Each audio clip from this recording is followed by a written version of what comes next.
Alright, so basically I wanted to show you all one of my itineraries. I can show you this one from last year because obviously this is already done and over with. I don't have to worry about any of y'all stalking me out and then trying to like hijack the plane or anything. So basically this is my Europe and Asia itinerary from November of 2018, and as you can see on the first page, it's almost like a table of contents, even though it technically isn't because it doesn't reflect any single page, and it's basically like a broad overview of each place that I'm going to. So it begins with Amsterdam, Netherlands from November 1st through the 4th, and it ends all the way at the bottom with Berlin, Germany, November 11th through the 13th. This is just basically so that I can pull this up at a moment's notice and know the dates or times or whatever it is that I need for my information. Basically what this will do is you turn this into a PDF and then you can look it up on your phone or on your iPad at a moment's notice. And also what you can do is you can send it to your family and friends so that they always know where you're at all times, or have a general idea or broad overview of where you might be or where you should be or where you were supposed to be. That way, I mean, you're going overseas, so if something happens to you, someone can call the police and they can give them your itinerary to let them know, hey, these are the places he was supposed to go, so that they have an idea of where to look. Something that may possibly save your life, and it's also something that's convenient for your travels. So moving right along here, we're going to go to page 2. This is basically a page of the globe. And this is totally unnecessary. This is just extra stuff that I do. I thought it would just be pretty cool to show where you're leaving from and then to the places that you're going. So here, if you look, I started in Pittsburgh and then I went to Iceland. And the reason I went to Iceland is because I used WOW Airlines. And basically with WOW Airlines, you always have to go to their hub first, which is in Iceland. And then from there, you go to your designation. So here you can see Pittsburgh to Iceland, Iceland to Amsterdam, Amsterdam to Brussels, Brussels to Rome, Rome to Tel Aviv, and then finally number 6, Tel Aviv to Berlin, and then at the end of that it would have been back to Iceland and then back to Pittsburgh. Again, this is something that you don't have to do. I just get a little carried away. Next up, we have the next page is showing on October 31st, we're going from Pittsburgh to Amsterdam, and basically this is going to have pertinent information about my trip. So it's going to say leave Pittsburgh for Amsterdam, Wednesday, October 31st at 7 p.m. WOW Airlines flight WW148. Arrive at Catholic International Airport from Pittsburgh at 4:50 a.m. Depart Catholic International Airport to Amsterdam at 6 a.m. and then arrive at Schiphol Airport, Amsterdam at 10:15 a.m. on Thursday. You can also use apps like Google Trips or TripIt, and it can create an itinerary where it'll show you like your travel plans, the planes that you're catching a day, the flights, etc. But this is like my master itinerary for me or for whoever else I might be going with. So here next up, you see a nice little pretty picture of Amsterdam. It's just saying this is where I'm going. Here on the next page, it's saying day 1 Amsterdam. So this is all my list of activities that I plan on doing day 1 when I get to Amsterdam. On the itinerary, I like to put things such as, like at the top, you'll see things to know. Call 112 for police. The euro is the local currency. Language is Dutch and English. Amsterdam is 6 hours ahead of Pittsburgh, and I use that because whenever I'm texting or whenever I'm posting something, whatever it might be, I always have an idea of what time it might be back home. So if it's 7 p.m. in Amsterdam, I know it's 1 p.m. in Pittsburgh. And then lastly, just FYI, Amsterdam is 3,893 miles away from Pittsburgh. So here you see Thursday, November 1st, day 1 of 4. You'll see I have it scheduled for me to pick up my I Am Amsterdam card from the airport or from Central Station. That's basically so that I don't forget. And also I'm going to need my Amsterdam card to catch the train, which underneath you see take intercity direct train from airport to Amsterdam Central Station. After that, we're going to check into the hostel. I'll put where it's located, the address, the phone number, and then my booking reference number. What I basically do for each country that I visit, I create a different binder, and I'll put all my paperwork for that respective country in the binder. So if it's like airline tickets, if it's hotel bookings, if it's tour tickets, if it's tickets to get into a museum, etc., I'll put them all in that respective binder. And then I also use this master itinerary to know exactly what to do and where to go for each respective day. So after we check into the hostel, we basically say we have free time to do whatever. I have something scheduled for 4 p.m., but anytime in between then, whatever I want to do, I have free time for that. So here you can see at 4 p.m. I have the Heineken Experience Tour.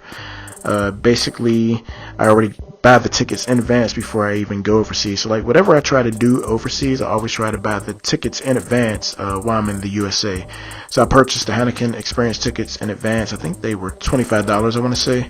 And then at 7 p.m. you see I have a red light district tour. I also purchased those tickets in advance from Get Your Guide. I always try to also specify if this ticket is something that I need the paperwork in my binder for, or if it's like a mobile ticket on my phone, or if there's an option of both.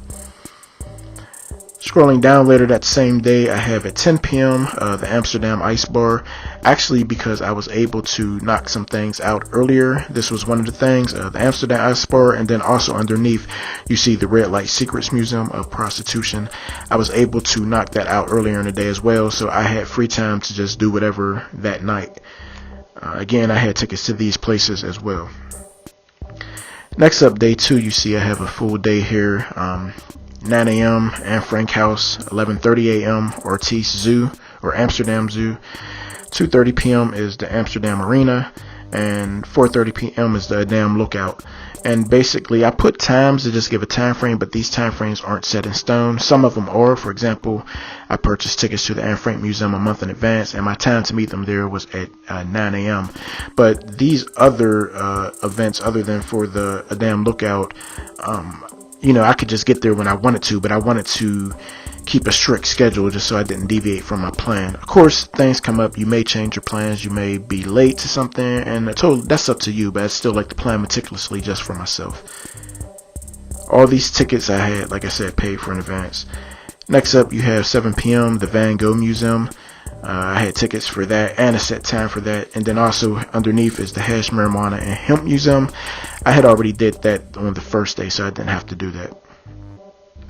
Next up, day 3, I took a day trip from Amsterdam to Rotterdam and to The Hague. So on this day, I caught Flexibus. Flexibus is pretty much like Greyhound, Europe's version of Greyhound, but I believe they also have Flexibus in like New York and some other places, but don't quote me on that. So anyway, this next day I went to Rotterdam, caught the bus up there, and again I have my list of things that I did that day. Went to Central Station, went to the Cube houses. Some things you can't always get tickets for like example, the Cube houses, I couldn't get tickets for that in advance, but they were only like $3 anyway, so I couldn't get tickets for that. Next up, you have the Market Hall, that's a food market, and you have the Rotterdam Zoo.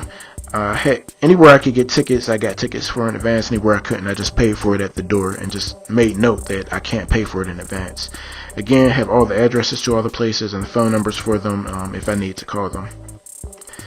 Again, this day I wasn't able to make it to the Euromast Bridge, but I was able to make it to the Euromast. Sometimes you're not going to be able to do everything that's on your itinerary. It sucks sometimes, but hey, that's just life. So anyway, after that, I took the train from Rotterdam to The Hague. On here you can see basically I have the museum that I went to, and then I also have the Peace Palace. I did make it to the museum. I didn't get to make it to the Peace Palace. There just wasn't enough time. I'd also planned on going to the International Criminal Court. I don't know if some of you are old enough, but back in the day when Bill Clinton was president and Madeleine Albright was the Secretary of State, we had went to the war in Yugoslavia and went against Slobodan Milosevic. If you remember, he was tried at the International Criminal Court back in the day, so I wanted to see the court and, see how it was set up. And I'm a big history buff, architecture buff, things of that nature, so that's something that I wanted to see. I know that's probably kind of nerdy to some of y'all, but it's something that I really wanted to see. So I didn't get to go to the Peace Palace or the ICC, but I was able to go to the beach. It's a fantastic beach, by the way. But again, I went in November, so it was really cold, but I had the greatest sunset ever and got some great pictures there. I even got tickets to the Ferris wheel at the beach in advance. I mean, that's how much I plan stuff in advance and investigate stuff and do things. Like, my mindset is, again, never to use a travel agent. From there, I went back from The Hague back to Amsterdam. The next day, I took a day trip to Brussels. Actually, I was going to take the Flexi bus to Brussels, but I had missed the bus, so I had to end up catching a train. And I was really pissed because the Flexi bus to Brussels was about $12, so I missed that bus that I had already paid for, so I had to catch a train, and that train from Amsterdam to Brussels was $50. So of course I was pissed because I had already paid $12 in advance, and now I had to pay $50. Anyway, got to Brussels. I spent about maybe 8 hours in Brussels. I did some walking around on my own, but then I also did a walking tour, and that was about a 2 to 3 hour walking tour. So again, the next city, things to know for this city, my travel plans with the bus, and this was, here on this page was my walking tour. It just, basically what I did was copy and paste the walking tour from Get Your Guide, and I just pasted it into here, and I always add pictures. I just use Word for all these itineraries that I make, and if you're familiar with Word and know how to do some of these things, you can do it, or you can have somebody else do it for you, or you may not want to do it at all. Like I said, this is just my thing for me to make it easier for me. So here you can see things like I did the Monte de Arts, the Atomium, the Mannequin Peas, the Grand Place. So I did these in addition. If it wasn't on a walking tour and these were the things that I wanted to do, I did these things as well. And after that same day, we went to the Cinquantenaire. I don't know if I'm just butchering that. I don't know how to say it. I also went to the EU, and I didn't get to go to the Palace Royals Brussels. I just didn't have enough time in the day. So after that, I caught the Flexi bus. This time I did make the Flexi bus, and I caught it back from Brussels back to Amsterdam. So now the next day on November 5th, I went from Amsterdam to Rome. Again, as you can see, I'm not going to go through all of this again, but I took the train back to Amsterdam airport, and then I caught the plane from Amsterdam to Rome. Again, this just shows some of the information as far as the flight, the time, when we'll get to Rome, when we're leaving Amsterdam, etc. I'm not going to revisit that. Here now we're in Rome. As you can see, I did the picture again, and now we're in Rome. Still 112 for police, euros, the local currency, language Italian and English. Rome is still 6 hours ahead of Pittsburgh, and Rome is 4,550 miles away from Pittsburgh. That same day, again, check into the hostel. The next morning, again, like that same night, I'm really not the type of person that when I get to a city and then get checked into the Airbnb or hotel, I don't just sit there and relax and say, well, I'll do some things the next day. I have jet lag. I'm tired. As soon as I get there, either I'll head right out or shower and head right out. So a lot of that stuff I had already did the night before. Like that night, I had went to the Spanish Steps. I went to Trevi Fountain. I went to Pisa Nirvana. I went to the Colosseum that night, just on the outside. So there were some things that I had already knocked off of my itinerary from the doors that I, so that I could keep ahead of schedule. That morning, you could see some of the things I just mentioned I had already took care of. Trevi Fountain, Spanish Steps, and Pisa Nirvana. I didn't go to the Altar of the Fatherland the first day, though. There just wasn't time. Next up for Tuesday, that was the day that I was going to visit the Vatican. So I visited the Vatican and also the St. Peter's Basilica, and also the, what is it called? St. Peter's Square, excuse me. So I did all of that same day. I also visited the Pantheon that first night, so didn't need to revisit that. Again, I bought tickets to all of the places I needed to get tickets to in advance. Going down here, as you can see, I also was supposed to go to the catacombs here, but I didn't have time. I had bought tickets for it, and that sucked because I ended up just losing out on the ticket that I paid. But I think it was only like $8, I want to say, so I mean, I'm not really that deeply concerned about that. Next up, Wednesday, I went to Circus Maximus, the Mouth of Truth, the Colosseum. Included in the ticket price of the Colosseum, you also get to see the Roman Forum and Palatine Hill for free, all on the same ticket, even though it's not exactly at the Colosseum. So that's pretty cool. And you don't have to do all three things the same day. That's pretty much standard with any ticket that you buy with the Colosseum. So I did all of those things. Again, I did go to the Colosseum that night, but I also went in the daytime so that I could actually go on the inside of it. Although they do have some tours that you can go at night. Again, as I mentioned a minute ago, Palatine Hill, Roman Forum, Arc de Constantine, which is right outside of the Colosseum. And I also bought tickets to the baths. However, I got there, I want to say at 3:20. No, I got there at like 3:35 and it closed at 3:30. But when I looked at the app, it said that it stayed open until like 5:30. And he said that was just during the summer hours. So again, that was another ticket that I paid for in advance that I couldn't even use. And I was disappointed because I really did want to see the baths. Next up, we're going to go to November 8th again. More of the same information. I'm not going to go into detail about that. That's just basically going from Rome to Israel using Ryanair.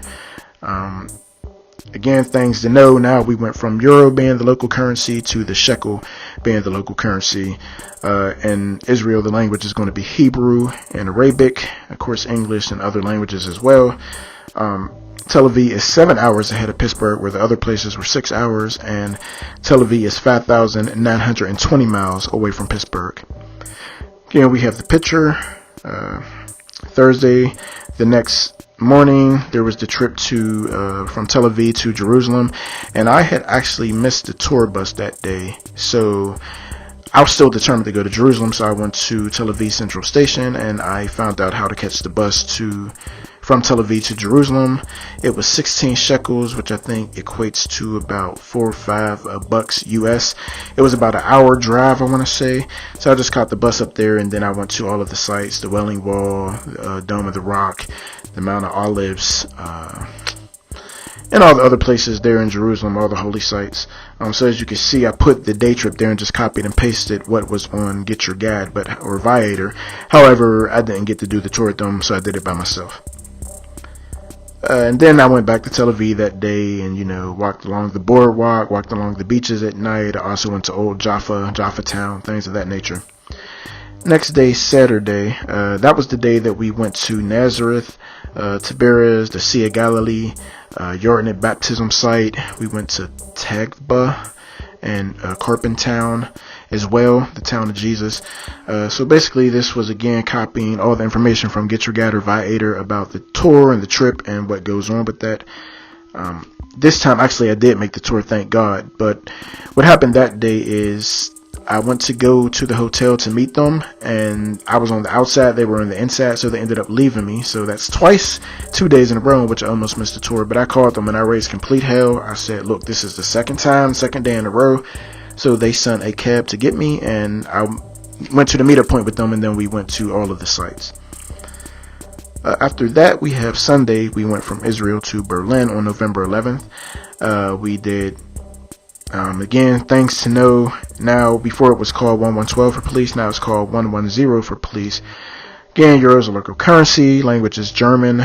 Berlin 6 hours ahead of Pittsburgh, and Berlin is 4,215 miles away from Pittsburgh. Again, I got there that night, and I went right out there, and I started seeing places 7, 8. Sometimes, like in Israel, I don't think I got back to the hostel until 3 a.m. and that was because I was walking along all the beaches, and I went to Old Jaffa Town, like I said, that night. I don't care. I'll stay out. I'll get home at 3, and I'll still get up at 8 and get right back out there and start doing it again. I run on fumes when I'm out of the country or traveling. So again, here you see Berlin. We have the Berlin Tower. I didn't pay for a ticket to do that because so many of the other places that I went to had towers too, and I'm just like, I'm tired of paying $20-25 each time I go to a city just to go to the top to overlook landscapes that, I've been seeing 20 times before everywhere else. So I did go outside of it and take pictures, but I didn't go inside. Here you see the Brandenburg Gate. I did that. I didn't get to go to I don't even know how to say it, the Neptun running, whatever. I didn't get to do that. So then Monday, day 12, you see the Reichstag building. And again, getting tickets in advance. Like, I had to get the tickets to the Reichstag maybe a couple of weeks in advance, and it's by appointment only, and then they set the time, and you have to answer all these questions and decide what tour you want to get to. But of course, I wanted to go to the Reichstag building because of all the history with it, with Hitler. Many people believing that he burnt it down as just cause to seize control and seize power. And then, of course, being there with Angela Merkel, where she's there sometimes to have meetings and all. So I'm all into the government, the presidential palaces, things of that nature too. I love all of that stuff. Here, that next day, I did go to the Berlin Zoo. I did go to the Olympus Stadium. Again, all this stuff I had tickets for. In Berlin, there were some things that I just didn't have time to get to. I didn't get to go to the War Museum. I didn't get to go to the DDR Watchtower. I did go to the Topography of Terror, and I didn't get to go to the museum here. Next up, you see the Memorial to the Murdered Jews of Europe. I went by there that night, but it was so dark that I really couldn't take pictures or see it. It wasn't opening hours. And basically what it is a bunch of concrete slabs. I think it's maybe over 2,000 of them. And it's just in memory to all the people that were murdered, and they're all different sizes. So one may be just 2 foot off the ground, another one may be 7 feet tall in the air or 10 feet tall in the air. And I wasn't walking through that maze in the dark because there might have been a serial killer or somebody in between those shadows. I wasn't taking that chance in the dark, so I didn't do it. Here we have Checkpoint Charlie. And also I was going to do a little hot air balloon thing, but I got there too late and it was closed. Again, that was another ticket that I paid for in advance. I think it was $25. And, it's the chance that you take, but I'd rather be safe than sorry. Have the ticket, ain't got to worry about the lines, ain't got to worry about it being sold out, etc. But, I mean, it is what it is. It's disappointing, but whatever. Next day, day 13. Again, this was another tour. We went to...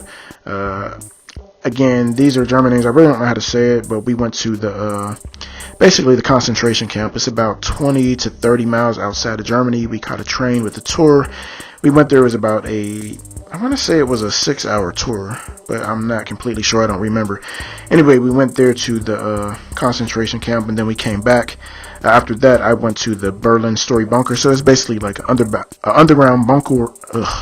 Underground bunker that people used during the war, in case they were bombed and they went down there for shelter. So it was a bunch of layers underground, and you got to see the history of, the Jews and everything else there.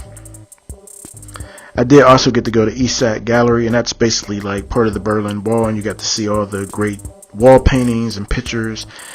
And as you can see at the end of this page, I have all of these other places listed, and these were just if I had time to do them. So like most of these I didn't have time to do. I did get to go past the Berlin Cathedral. I went past the Alexanderplatz. I went past Potsdamerplatz. So I did get to do some of these things, but I didn't get to do everything. But they were on my list just in case I had time to do them. So now you see here it's going from Berlin back to Pittsburgh.